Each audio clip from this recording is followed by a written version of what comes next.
Manoj Tiwari talk show में आपका स्वागत है। मेरा नाम है प्रज्ञावत्सल मिश्रा और आज हमारे साथ है वरिष्ठ समाजसेवी, पूर्व सैनिक, कारगिल युद्ध में भाग ले चुके पूर्व सूबेदार श्याम सुंदर सिंह पटेल जी, जिनसे हम तमाम बातें करेंगे। श्याम सुंदर सिंह पटेल जी, आपका हमारे शो में बहुत बहुत स्वागत है। धन्यवाद। सर, हमें पहले तो ये बताएं कि आप एक वरिष्ठ समाजसेवी हैं और इसके पहले आप एक पूर्व सैनिक भी रह चुके हैं। देश की सेवा में तो हमेशा से संलग्न रहे हैं, तो हमें ये बताएं समाज सेवा के दौरान आपने किन चुनौतियों का सामना किया है? देखिए, हमने तो सेना में रह करके बहुत सारी चुनौतियों का सामना करते हुए समाज के बीच में है। तो समाज में भी आज जो हम चुनौतियां सामने देख रहे हैं वो कुछ नई जनरेशन और पुराने जनरेशन के बीच में जो गैपिंग है जी। उस गैपिंग को कैसे तालमेल बैठाला जाए कि समाज में समरसता बने, भाईचारा बने, आपसी सौहार्द बने और मानवीय भाव से एक दूसरे की मदद करते हुए हम आगे बढ़ें। ये समाज में एक भाव है और समाज सेवा का तात्पर्य यही है कि हम मानवीय भाव से एक दूसरे की मदद करके और समाज को और देश को आगे ले जाएं। तो मैं सेना से रिटायर होकर आने के बाद मैंने पूर्व सैनिकों का एक संगठन बनाया कि हम पहले अपने पूर्व सैनिकों को संगठित करके उनकी समस्याओं का समाधान करेंगे। सर, हम इसी पे आपसे अगला सवाल लेना चाहेंगे कि हमने सुना है कि आप पूर्व सैनिकों के पेंशन की लड़ाई लड़ रहे हैं। ये आखिर पूरा मामला क्या है? देखिए, पूर्व सैनिक इस देश का गौरवशाली नागरिक कहलाता है। सरकार ने पूर्व सैनिकों को गौरवशाली नागरिक कहा है। जी। आम नागरिक को नागरिक है, लेकिन पूर्व सैनिक गौरवशाली नागरिक। जी। अगर सरकार ने उसे गौरवशाली नागरिक का खिताब दिया है तो निश्चित रूप से सरकार की कुछ विशेष सुविधाएं अन्य नागरिक से उसे ज्यादा है। जी, सही बात। और सुविधाओं के साथ साथ कर्तव्य और देश के प्रति समर्पण का भाव और देश कैसे आगे बढ़े उस पे उनके कर्तव्य की भी भूमिका की अपेक्षा है सरकार को और समाज को। जी। जब एक पूर्व सैनिक कहीं समाज में खड़ा होता है तो लोग उसे गरिमा की दृष्टि से देखते हैं और उसके क्रियाकलाप से उदाहरण लेते हैं। जी। तो उसी भाव को लेकर के पूर्व सैनिक आज संगठित हो रहा है। देश में, समाज में तमाम तरह की परिस्थितियां आती हैं, वहाँ खड़े होकर के उसको सुलझाने का काम करता है। वर्तमान में पेंशनर्स की समस्याएं आती हैं, उसमें पूर्व सैनिकों के बीच में एक पेंशन की समस्या आ गई। एक नई योजना चालू कर दी गई। वो स्पर्श नाम से टाटा कंसल्टेटिव माइक्रो सॉफ्टवेयर एक डेवलप करके पूर्व सैनिकों की पेंशन का कैलकुलेशन, पेंशन का डाटा और पेंशन बैंक में देने का ये जो काम सीडीए करता था, सीपीपीसी बैंक करती थी, वो कंपनी ठेका लेकर के दिल्ली में बैठ कर के शुरू कर दिया, जिससे कई समस्याएं उत्पन्न हो गई। उसका परिणाम ये हुआ कि मार्च में हजारों लोगों की पेंशन बंद कर दी गई। वो बेचारे भाग दौड़ करके किसी तरह से उसको ठीक कराने का काम करने के लिए परेशान हुए। अप्रैल आया तो लगभग 8,000 लोगों की पेंशन बंद कर दी गई। तब हम लोगों के संगठनों ने रक्षा मंत्री से इसकी शिकायत की और उनसे कहा गया, तो रक्षा मंत्री ने फिर तत्काल स्पर्श को आदेश किया कि पेंशन नहीं रोकी जाएगी। जी। डाटा अपडेट करते रहिए और ठीक करते रहिए, लेकिन पेंशन किसी की नहीं रोकी जाएगी। जी। तो जब ये आदेश मिला तो 3 दिन के अंदर सभी की पेंशन लगा दी गई। जी। अब एक ईमेल में इस प्रकार की सूचनाएं टाटा कंपनी की ओर से, स्पर्श की ओर से आ रही कि 25 मई तक अगर डाटा लोग कंप्लीट नहीं करेंगे तो हम पेंशन रोक देंगे। अच्छा। एक धमकी भरा मैसेज। अच्छा। जिससे हम लोग बहुत परेशान हो चुके हैं, क्योंकि वो कहते हैं अपना लाइफ सर्टिफिकेट दीजिए, अपना आधार कार्ड दीजिए, अपना पैन कार्ड दीजिए। जी। यह इंसान का निजी डॉक्यूमेंट है और ये निजता का कार्य है। अभी अभी ये बोला कि स्पर्श की जो टीम है वो आप लोगों से जीवन प्रमाण पत्र या पूर्व सैनिकों से जीवन प्रमाण पत्र मांग रही है।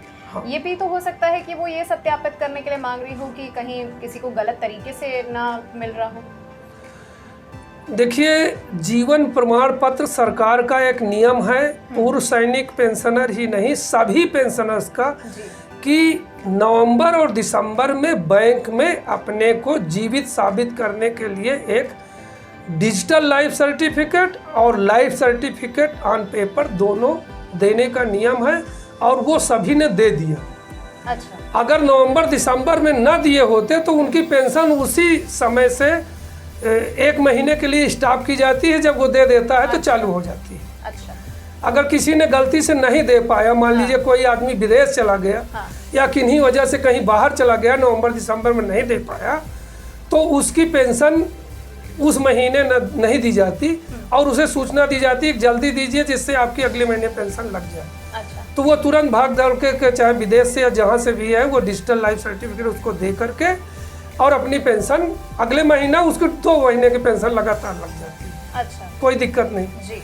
लेकिन जब ये स्पर्श टाटा कंपनी ने खोल दिया तो अब ये कहते हैं कि वो लाइफ सर्टिफिकेट हमको और अपना आधार कार्ड, पैन कार्ड, जो भी उनका फॉर्मेट है उसमें सारे डॉक्यूमेंट हमको दीजिए। अच्छा। अब उससे लोग परेशान हैं क्योंकि डॉक्यूमेंट हर पूर्व सैनिक का रिकॉर्ड ऑफिस होता है, रिकॉर्ड ऑफिस से डॉक्यूमेंट सब कंप्लीट उनके पास है। अच्छा। उस डॉक्यूमेंट के बेस पे सीडीए पेंशन के पास डॉक्यूमेंट है, वो पेंशन देता है। तो जब सीडीए पीपीओ इशू कर दिया जी। और हमें पेंशन बैंक से मिलने लगी, तो सारे डॉक्यूमेंट सीडीए के पास है, सारी डॉक्यूमेंट रिकॉर्ड ऑफिस के पास है और जीवन प्रमाण पत्र बैंक के पास है। बैंक पेंशन देता है तो उसका सीधे बैंक से लगा होता है, वो केवाईसी भी भर के खाते में देता है जिसमें सारी इंफॉर्मेशन होती है। तो मतलब जब सारी इंफॉर्मेशन उन लोगों के पास खुद से है तो फिर वो क्यों मांग रहे हैं? यही परेशानी का कारण है। तुम्हारे पास रिकॉर्ड ऑफिस का डाटा है, तुम्हारे पास सीडीए पेंशन का डाटा है, तुम्हारे पास बैंक सीपीपीसी से यह काम तुम ट्रांसफर कर रहे हो, तो उनसे सारी सूचनाएं ट्रांसफर कर लो। वो तो एक इंडिविजुअल से मांगने का कोई ताल्लुकात ही नहीं है स्पर्श का। सही बात है। अगर इंडिविजुअल से मांगते हो और वो फिर से दोबारा देने के लिए बेचारा 90 किलोमीटर देहात से और शहर में आता है किसी साइबर कैफे में और डीएलसी और ये सारे डॉक्यूमेंट डालता है, तो कई दफ़ा स्पर्श का ऑनलाइन ठीक नहीं होता, वो जाता भी नहीं है जी। वो परेशान होकर लौट जाता है, 2-3-4 दिन के बाद फिर आता है जी। फिर कहीं ओपन हुआ तो कहीं उसमें चला गया तो चला गया, नहीं तो फिर रह जाता है। वो पहले दिन 500 रुपया देता है, दूसरे दिन आके फिर 500 रुपया देता है, आने जाने का खर्चा देता है, प्लस 80 साल 90 साल उम्रदार व्यक्ति आ करके इस गर्मी में घर में जा करके बुखार से पीड़ित होकर बीमार हो जाता है। तो ये तंगी स्पर्श से हो गई जी। स्पर्श में नौसिखिए लोग काम कर रहे हैं जिनको किसी तरह का अनुभव नहीं है। सर हम ये भी जानना चाहते हैं कि जैसा कि आपने बताया कि सरकार के पास एक अलग से निधि होती थी पेंशन की हमेशा से, जिसकी वजह से वो पेंशन वगैरह बांटते थे, तो फिर अब ऐसा क्या हो गया कि उन्होंने अचानक से निजीकरण कर दिया इस चीज़ का? देखिए, ये तो सरकार क्या सोचती है उसके बारे में तो हम बहुत नहीं समझते जी। लेकिन जिस तरह से इस प्रकार की चर्चाएं आई खुल के, उससे ये जानकारी मिल रही है कि डिजिटल इंडिया के नाम पर रक्षा मंत्रालय के तमाम सचिव स्तर के अधिकारी से टाटा कंपनी ने कुछ साठ-गांठ करके और इसको पैसा कमाने के लिए ठेका ले लिया और वो दिल्ली में ठेका लेकर के इस काम को शुरू करना चाह रही है कि हम इसको करके और पैसा कमाएंगे और आने वाले समय में सीडीए ऑफिस बंद हो जाएगा, जो सैनिकों का वेतन कार्यालय सिविलियंस लोग सीडीए के अंडर में काम करते थे, वो वेतन कार्यालय बंद हो जाएंगे, वो रिकॉर्ड ऑफिस के साथ अटैच कर दिए जाएंगे। उसमें सेना के लोग या कोई लोग अपनी वेतन अपना खुद बनाएंगे। ऐसा कुछ इनके मन में चल रहा। एक ये मरमरिंग है, ये एक आवाज़ आ रही है अच्छा कि हम ऐसा विभाग को ख़त्म कर दें तो हमारा जो तनख्वाह में पैसा जा रहा है, ऑफिस में खर्चा जा रहा है, उस पैसे को बचाने के मूड में है। अभी आप हमें एक और विभाग के बारे में बता रहे थे जो ऐसे ही बंद कर दिया गया। हाँ, सेना में अभी थोड़े सालों की बात है, मिलिट्री डेयरी फार्म एक बहुत बड़ा विभाग होता था, अंग्रेजों के ज़माने से था, आज भी कायम रहा जी। लेकिन उसको बंद कर दिया गया और उसकी दूध और घी की सारी सप्लाई प्राइवेट एजेंसी को दी गई कि सेना को प्राइवेट एजेंसी ठेका पे सप्लाई करेगा जी। विभाग इतना बड़ा बड़ा, जिसके इतने बड़े डेयरी फार्म होते थे, मिलिट्री फार्म होते थे, फार्म हाउस में काम होते थे, विभाग प्रोडक्शन करता था, सेना को शुद्ध चीज़ें देता था और ज़्यादा हो जाता था तो अन्य विभागों को दे करके वो पैसा भी अर्निंग करके सरकार में खाते में देते थे। उस विभाग को बंद कर दिया। क्या समझते हैं लोग बाग, क्या लोग बाग रिसर्च करते हैं, ये कौन सा डिजिटल है, मेरे समझ में नहीं आ रहा।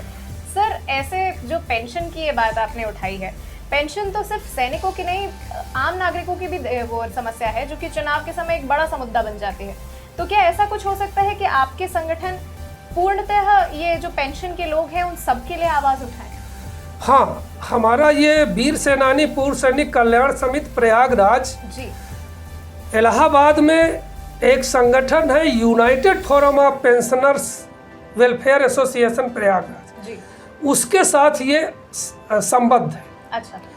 यहाँ जितने भी पेंशनर संगठन है, चाहे स्टेट गवर्नमेंट के हो, चाहे सेंट्रल गवर्नमेंट के हो, चाहे सेना के हो, चाहे रक्षा सिविलियन कर्मचारी हो, अच्छा, सभी पेंशनर का एक समूह है, उसका भी मैं महामंत्री हूँ। ओ, तो आप सबके लिए तो मैं सबके लिए आवाज़ उठाता हूँ। अच्छा। तो जब कभी पेंशन की बात आती है, जैसे पुरानी पेंशन बहाल हो, हाँ जी, तो पुरानी पेंशन बहाल का मुद्दा जब आता है तो मैं पूर्व सूबेदार थल सेना कारगिल युद्ध विजेता श्याम सुंदर सिंह पटेल, संरक्षक वीर सेनानी पूर्व सैनिक कल्याण समिति प्रयागराज, महामंत्री United Forum of pensioner welfare Association Prayagraj होने के नाते हम उनके साथ जहाँ जहाँ जरूरत होती है धरना प्रदर्शन करते हैं, उनकी मांग को सक्रियता से उठाने के लिए आवाज़ बुलंद करते हैं और पेंशन मंत्रालय प्लस प्रधानमंत्री और जिस विभाग के हैं उनको प्लस उत्तर प्रदेश सरकार के मुख्यमंत्री को हमने ज्ञापन तक भेजे, जिसमें 27 डिमांड रखी गई है। अच्छा सर, जैसा कि आप बता रहे हैं, आप इतने सारे विभागों के अध्यक्ष हैं, आप इतना कुछ आगे, आप इस मोर्चे को इतने अच्छे से आगे बढ़ा रहे हैं, तो ऐसे में सरकार की ओर से अब तक आपको क्या आश्वासन मिला है? देखिए, सरकार ने जो यूनाइटेड फोरम ऑफ पेंशनर की तरफ से जो हमने 27 मांगे 17 दिसंबर को प्रस्ताव पास करके भेजा है, उसमें से प्रदेश सरकार के मुख्यमंत्री ने पंडित दीनदयाल उपाध्याय कैशलेस चिकित्सा योजना को चुनाव से पहले ही हमारी मांग को स्वीकार कर लिया और प्रदेश सरकार के लोगों को निःशुल्क स्वास्थ्य देने की सुविधा देने की व्यवस्था बना दी है जी। दूसरी बात, एक मुद्दा हमारा था कि पुरानी पेंशन बहाल हो जी। उस पुरानी पेंशन को चुनाव के दौरान तमाम पार्टियों ने अपना एजेंडा पॉइंट रख दिए जी। कुछ पार्टियों ने तो जिनकी सरकारें हैं उन्होंने लागू कर दिया। हाँ। जैसे गुजरात, जैसे राजस्थान सरकार की ने पुरानी पेंशन बहाल कर दी जी। इसी तरह से छत्तीसगढ़ के लोगों ने बहाल कर दिया जी। इसी तरह से वेस्ट बंगाल के लोगों ने बहाल करने का आश्वासन चुनाव के दौरान दे गए, शायद वो भी बहाल करने जा रहे हैं जी। इसी तरह से एक आध स्टेट और हैं, 3-4 स्टेटों ने उत्तर प्रदेश के और जब कई स्टेटों के चुनाव हो रहे थे तो उस चुनावी गहमा गहमी में लोग कह दिया और कर दिया। अच्छा, कर भी दिया। हाँ। स्टेट गवर्नमेंट ने कर दिया, लेकिन केंद्र सरकार के पास ये मुद्दा अभी भी बाकी है और तमाम संगठनों ने वहाँ पहुँचाया और सुनने में आती है, ये मरमरी आ रही है कि लोकसभा का 24 में जो चुनाव होगा, लगता है उससे पहले जो है पुरानी पेंशन बहाल हो जाएगी, ऐसा उम्मीद जग रही है कर्मचारियों को। अच्छा सर, आप अब ये बताइए कि आप कितना आश्वस्त हैं कि जो पूर्व सैनिकों की समस्याएं हैं वे चुनाव के पहले हल हो जाएंगे, और अगर नहीं होती हैं तो आपके आगे के कदम क्या होंगे? देखिए, हमारा मकसद है शांतिपूर्वक बुजुर्गों का, वरिष्ठ नागरिकों का सम्मान के पूर्वक सुविधाएं मिले और उनको पेंशन मिले, सरकार का नुकसान भी ना हो, हमें तकलीफ भी ना हो, और एक संवैधानिक व्यवस्था, एक वैधानिक व्यवस्था को लागू रहना चाहिए। जैसे 17 दिसंबर 1982 को माननीय सुप्रीम कोर्ट ने एक निर्णय दिया था कि पेंशन कर्मचारी का अधिकार है, कोई खैरात नहीं है। सही बात। तो जब ये हमारा अधिकार है और ये कोर्ट ने कहा और सरकार भी इसको मानती है, तो उस अधिकार को खत्म करने का अधिकार किसी को नहीं। सही बात है। उसको, जैसे इन्होंने, हम पुरानी पेंशन मांग रहे हैं, सरकार ने पेंशन नहीं खत्म की, पेंशन का तरीका बदल दिया। न्यू पेंशन स्कीम, पुरानी pension scheme. New pension scheme में कुछ पैसा सरकार देती है, कुछ पैसा इंडिविजुअल देती है, दोनों पैसे को किसी न किसी कंपनी में या कहीं फंड में लगा के पैसा अर्न करते हैं और रिटायर के समय एक पैकेज देने की योजना है जी। उस योजना से कर्मचारियों को ये लग रहा है कि इससे हमारे पैसे की कोई सिक्योरिटी नहीं कि हमें मिल जाएगा। दूसरी बात, हर महीना पेंशन वेतन की तरह मिलना एक जीवन को आगे बढ़ाने की एक व्यवस्था है। हाँ। अगर हर महीने हमें पेंशन मिलती है तो हमारे घर के बाल बच्चे, बहू, सास सब मिल करके तालमेल बनाए रहते हैं कि बाबूजी की पेंशन आएगी, घर के कामों में सहयोग मिलेगा। हाँ। तो हमें इज्जत देते हैं, समय पे खाना पानी देते हैं, चाय पानी देते हैं। और अगर हमको पेंशन नहीं मिलेगी तो बुढ़ा बुढ़ी को उतना महत्व नहीं देंगे और सामाजिक ताना बाना टूट जाएगा, एक घर में विवाद होगा, समाज में विवाद होगा, और लोग बुजुर्गों की आज जो अपमान हो रहा है उसका एक कारण ये भी है। सिर्फ वही नहीं, कितने घरों में तो पेंशन के थ्रू ही मतलब चीजें चलती हैं। तो जब ये चीज बंद हो जाएगी तो एक सामाजिक ताना बाना टूटेगा, एक क्राइसिस आएगी, विकास की ओर सोचने के बजाय विनाश की ओर समाज जाने लगेगा, तो देश का भी नुकसान है। हाँ। इसलिए पुरानी पेंशन वो कारगर मानी जा रही है। पुरानी पेंशन एक अच्छा भाईचारा परिवार में, घर में बना के रखना चाहिए, इसलिए सरकार को इस ओर ध्यान देना चाहिए, पुरानी पेंशन बहाल करनी चाहिए। सर, अब मुझे ये बताइए कि आप अपने हक की लड़ाई के साथ साथ समाज के अन्य रचनात्मक कार्यों में भी जुटे हुए देखे जाते हैं, ऐसी प्रेरणा आपको कहाँ से प्राप्त होती है? देखिए, मेरे पूर्वज जिसको हम लोग परपाजा या आजा या किन्हीं शब्दों से कहा जाता है, वो हमारे स्वतंत्रता संग्राम सेनानी रहे। अच्छा। उसके बाद हमारे पापा लोग उसी कदमों पे आकर के देश हित में, समाज हित में सेना वगैरह में काम किया। उसके बाद हमारे पिताजी जो आए, उन्होंने भी इसी तरह की समाज सेवाओं से प्रभावित होकर के स्कूल कॉलेज खोले, लड़कियों को शिक्षित करने के लिए कॉलेज में इंटर तक को एजुकेशन देहात में एक साथ लड़का लड़की पढ़ने की व्यवस्था बनाई, और लोगों को गांव के विकास के लिए, लोगों की समस्याओं के दूर करने के लिए हमेशा हमारे पिताजी और हमारे सब लोग करते आए, तो हमें उन्हीं से प्रेरणा मिली। और जब हम सेना में चले गए तो सेना से बहुत कुछ हम सीख करके आए कि ये शरीर देश के लिए है, समाज के लिए है, और यही शरीर का और जीवन का लक्ष्य है। अगर हम दूसरे के लिए नहीं जिए तो वो जीवन जीना नहीं हुआ। तो हमको रिटायर होके आने के बाद मुझे ये लगा कि घर में बैठने से अच्छा है हम समाज के कार्यों में लगे, और इस तरह की सामाजिक संस्थाओं से जुड़ करके हम पर्यावरण पे काम करते हैं। अभी कोरोना पीरियड आया, हमने तमाम सब लोगों को एकजुट करके उनसे कुछ आर्थिक सहयोग लेकर के लोगों को राशन बांटे, दाल चावल रोटी खाने की व्यवस्था किया, गरीबों को जिनको कोई सहारा नहीं था उस तरह के काम किए। कोई मरीज को परेशानी हो गई तो उसकी मदद करने का प्रयास किए। और मैं योगा टीचर भी हूँ। अच्छा। तो मैं लोगों को योग प्राणायाम के माध्यम से, प्राकृतिक वस्तुओं के उपयोग के माध्यम से उनको ठीक करने के लिए, कि कोरोना कोई बहुत घबराने की चीज़ नहीं है, उनको साहस दिलाया, उनको हिम्मत दिलाया और योग की कक्षाएं चलाई और उनको योग के माध्यम से ठीक किया। बहुत सारे लोग इम्यून सिस्टम बढ़ा करके बीमारी से बचे। तो इन सब चीज़ों में बड़ा आनंद आया। आज 67 साल मेरी उम्र है। मैं पहले मोटरसाइकिल चलता था, 4 पहिया स्कॉर्पियो चलता था, आज मैं साइकिल से चलता हूँ। मैं अपने घर से साइकिल से आता हूँ और तमाम मीटिंग बैठक में साइकिल से जाता हूँ। अखबार वाले मेरी फ़ोटो छाप देते हैं कि एक ऐसा उदाहरण जो साइकिल से 67 साल की उम्र वाला हर काम साइकिल से चल रहा के कर रहा।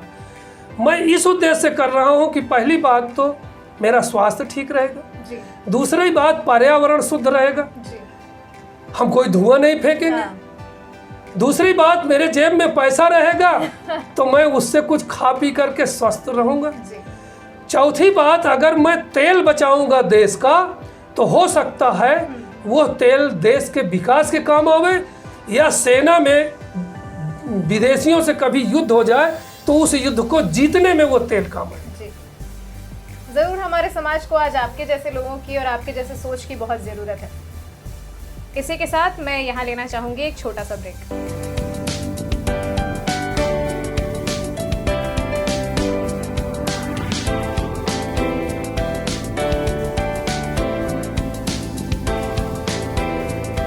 ब्रेक के बाद आपका स्वागत है। सर, अब हम आपसे कुछ और सामाजिक मुद्दों पे बात करना चाहेंगे। आपको क्या लगता है कि इस पुरुष सत्तात्मक समाज में महिलाओं को उनका अधिकार पूरी तरह से मिल नहीं पाता है? आप महिलाओं के मुद्दे भी उठाते हैं? बिल्कुल। मैं 3 महिला संगठन का पैटर्न हूँ जी, और मेरे मन में महिलाओं के प्रति बहुत आदर है जी। और उनको शिक्षित करना, संस्कारित करना, उनको स्वावलंबी बनाने का हमारी संस्थाओं का बहुत बड़ा एक रोल है जी। क्योंकि स्त्री और पुरुष ये दो एक गाड़ी के पहिए हैं जी। अगर एक पहिया कमजोर रहेगा तो गाड़ी ठीक से नहीं चल पाएगी। इसलिए अगर पुरुष शिक्षित होकर के घर और समाज को अच्छे से चलाने का काम कर रहा है तो उसी तरह से महिला को भी शिक्षित होना बहुत ज़रूरी है। शिक्षित होकर के वो अगर कहीं उसको काम मिलता है तो उसको आज़ादी होनी चाहिए सरकारी नौकरी करने का, या प्राइवेट फर्मों में काम करने का, या कहीं रिसर्च करने का, साइंटिस्ट बनने का, डॉक्टर बनने का, चाहे जो भी काम वो उसके मस्तिष्क के और उसकी शिक्षा के अनुसार उसको पूरी आज़ादी मिलनी चाहिए जी। मेरे घर में इसकी पूरी आज़ादी है, वो मेरे बाप ने मुझे दिया जी। और अब मैं अपने परिवार के लोगों को देता हूँ। मेरे पिताजी ने कहा मुझे चाहे खाना कोई परोसने वाला मिले चाहे ना मिले, खाना मुझे मिले चाहे ना मिले, मेरी बहुएं टीचर बनेंगी, मेरी बहुएं स्कूल जाएंगी, मेरी बेटियां टीचर बनेंगी, मेरी बेटियां स्कूल जाएंगी। और उन्होंने करके दिखाया, सभी बेटियों को टीचर बनाया, जाके स्कूल पढ़ाती हैं, बहुओं को सभी को पढ़ाया, सभी को टीचर बनाया, सभी स्कूल जाती हैं जी। और हम सभी भाई पिता के निर्देश के अनुसार अपने हिसाब से पूरा सबको खुली आज़ादी देते हैं और व्यवस्था देते हैं। वो अपने अपने कामों में सर्विस करते हैं, हम अपने अपने कामों में करते हैं, और दोनों एक दूसरे का सहयोग करके बड़ी सुख शांति से और एक दूसरे को पैर छू के प्रणाम करके, जो भारतीय संस्कृति का परिवार का आदर है वो मेरे घर में राम राज्य पूरी तरह से है। मेरे घर के मेरे बहू बेटा सब सुबह आके बाबूजी को प्रणाम करके आशीर्वाद लेना है, तो बहुत बढ़िया पता है। और यही हमारे बच्चों में, यही हम अपने माँ बाप के साथ करते आए हैं जी। तो ये सब चीज़ें, संस्कार और शिक्षा, ये विकास का आयाम है जी। इसलिए हम यही पीढ़ी दर पीढ़ी पास ऑन भी होना चाहिए, यही पीढ़ी दर पीढ़ी चलता है जी। पहले शिक्षा की कमी थी और लोग नहीं ध्यान देते थे, कुछ परसेंटेज लोग ध्यान दे पाते थे। जी लेकिन आज सरकार ने जिस प्रकार से सारी व्यवस्थाएं धीरे धीरे शिक्षा की ओर किया है, जी महिलाओं को सुरक्षा, महिलाओं को शिक्षा, महिलाओं की जागरूकता, महिलाओं को आगे बढ़ने का हर प्रकार की योजना बनाना, उससे आज महिलाएं बहुत आगे बढ़ी हैं। सर, आप देश हित की इतनी सारी बातें कर रहे हैं, इसी वक्त हम आपसे ये भी पूछना चाहेंगे कि देश में इस वक्त महंगाई और बेरोजगारी की बहुत बड़ी समस्या है, आप इसका क्या हल देखते हैं? देखिए, महंगाई और बेरोजगारी जी ये दोनों समस्याएं समय अनुकूल होती हैं, होती रहेंगी। जब देश आज़ाद हुआ था तो 37 करोड़ आबादी थी, आज 135 करोड़ आबादी है। जी जब आबादी बढ़ेगी तो समस्याएं उसी रेशियो से समस्याएं बढ़ेंगी, जी उसी रेशियो से बेरोजगारी बढ़ेगी। जी और जहाँ तक महंगाई का सवाल है, जब हमारे ज़मीन का क्षेत्रफल उतना है, जी प्रोडक्शन रेशियो जन्म दर के मुताबिक नहीं है, जी तो जब प्रोडक्शन नहीं है, मांग ज़्यादा है, तो खींचातानी भी होगी और चीज़ें महंगी होंगी। ये कारण है। जनसंख्या दर घटाने की ज़रूरत है, जी प्रोडक्शन बढ़ाने की ज़रूरत है। जी तो अब इसके लिए अगर कोई रोना रोता है तो वो ये चीज़ को क्यों नहीं सोचता कि मुझे परिवार सीमित रखना है। कोई आदमी ध्यान नहीं देता।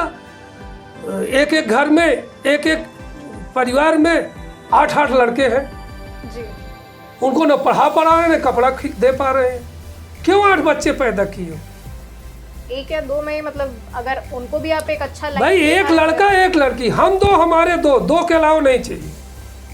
मैं इसका पक्का उदाहरण, जी मेरे एक लड़की है, मेरे एक लड़का है, और दोनों को इतना पढ़ाए लिखाए हैं, दोनों PhD होल्डर हैं, वाह, और दोनों शिक्षा विभाग में अच्छी नौकरी कर रहे हैं। और बेटे की बहू भी, वो भी MSc टॉपर है, वो भी शिक्षक है, टीचर है, और वो भी कमा रही है। बेटी है, बेटी का जो दामाद है वो भी PhD होल्डर है, खंड शिक्षा अधिकारी है। वाह, दोनों लोग कमा रहे हैं और दोनों खूब सुख शांति से रह रहे हैं। बहू बेटा भी सुख शांति से रहे। मेरी पत्नी भी MA BTC रही है, प्रधानाध्यापक से रिटायर, वो भी पेंशन पा रहे हैं, मैं भी पेंशन पा रहा हूँ, और दोनों लोग समाज सेवा के कार्यों में जो भी हो सकता है हिस्सा बटाते रहे। जी तो इस प्रकार का भाव क्यों नहीं इंसान लगता कि हम दो हमारे दो? हम जब दो ही हैं तो हम दो ही ना छोड़ के जाएं, हम 4 छोड़ के क्यों जा रहे हैं? सही बात है। जी, आज हम आपसे एक और सवाल पूछना चाहेंगे। हमारे समाज में इस वक्त एक नफरती माहौल भी बनाया जा रहा है, क्या आप इसके पक्षधर हैं? ये गलत है। जी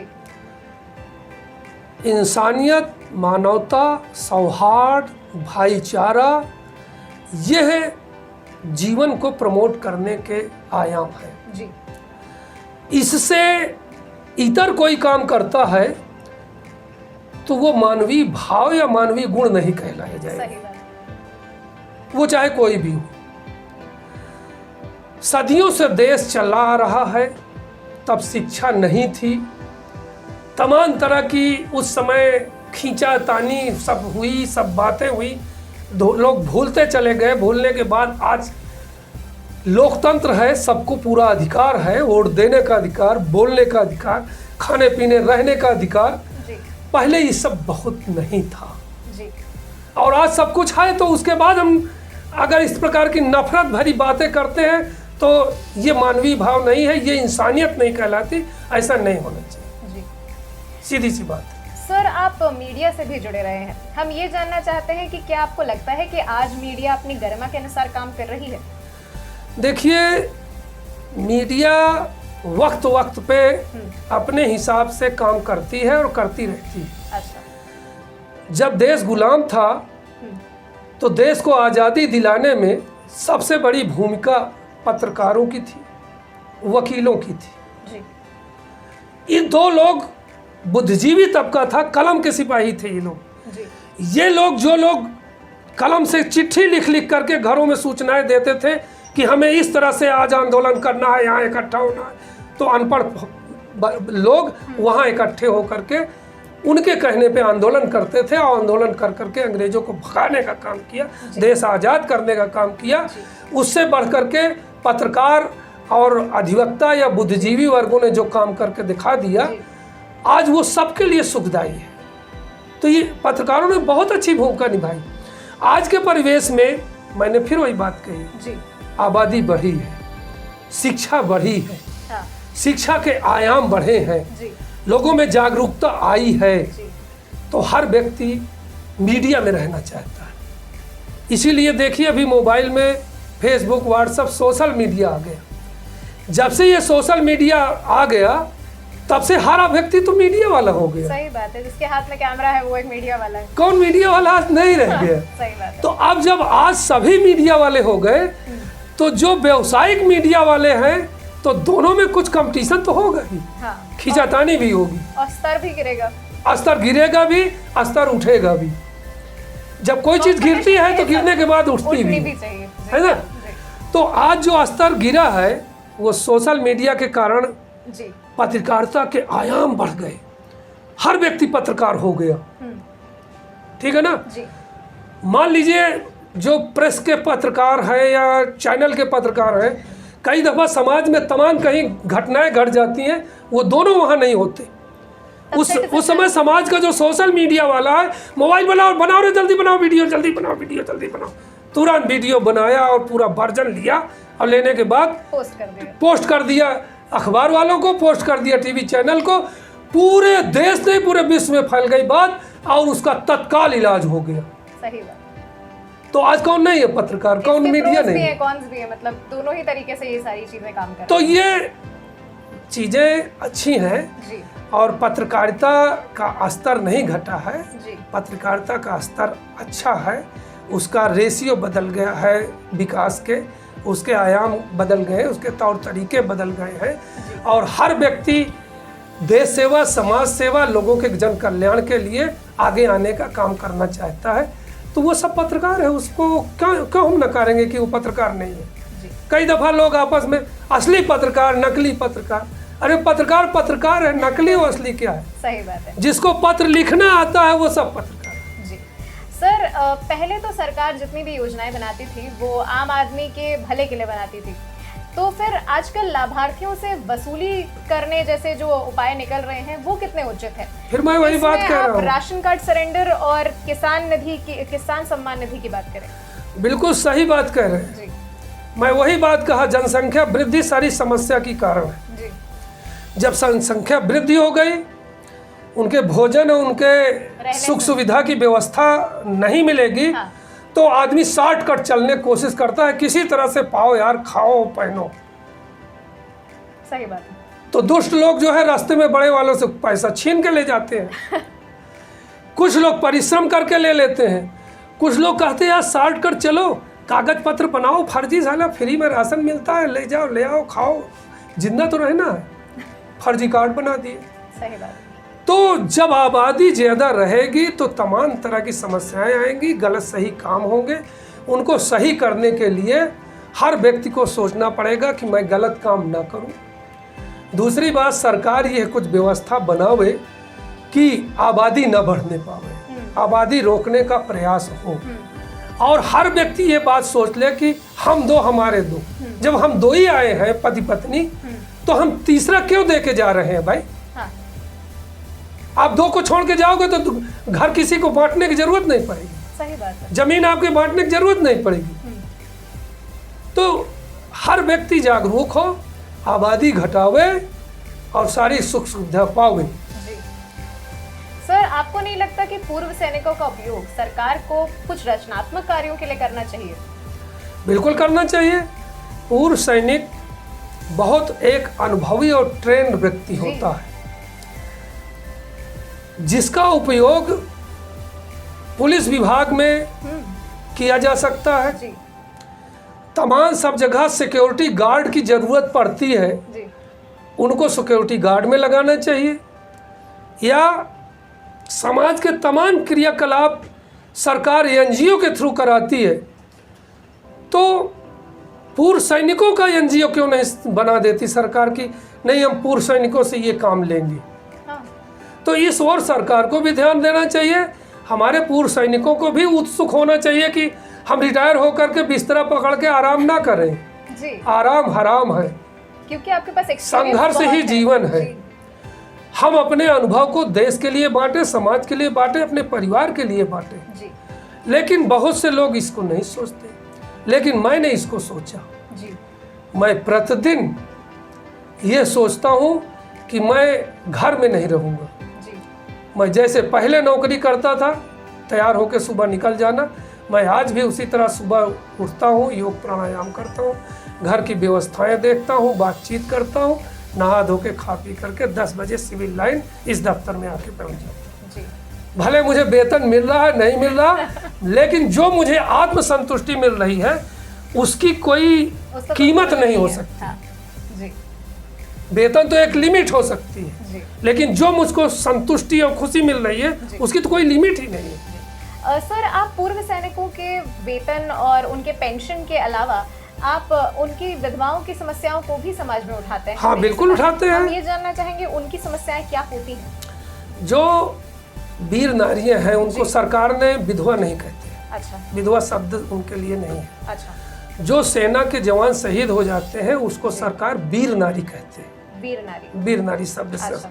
विधवा शब्द ही नहीं इस्तेमाल अच्छा। करते। हम तो वीर नारियों की समस्याओं के बारे में हम तो जानें। वीर नारियों को सरकार की तरह से पूरी व्यवस्था रहती है।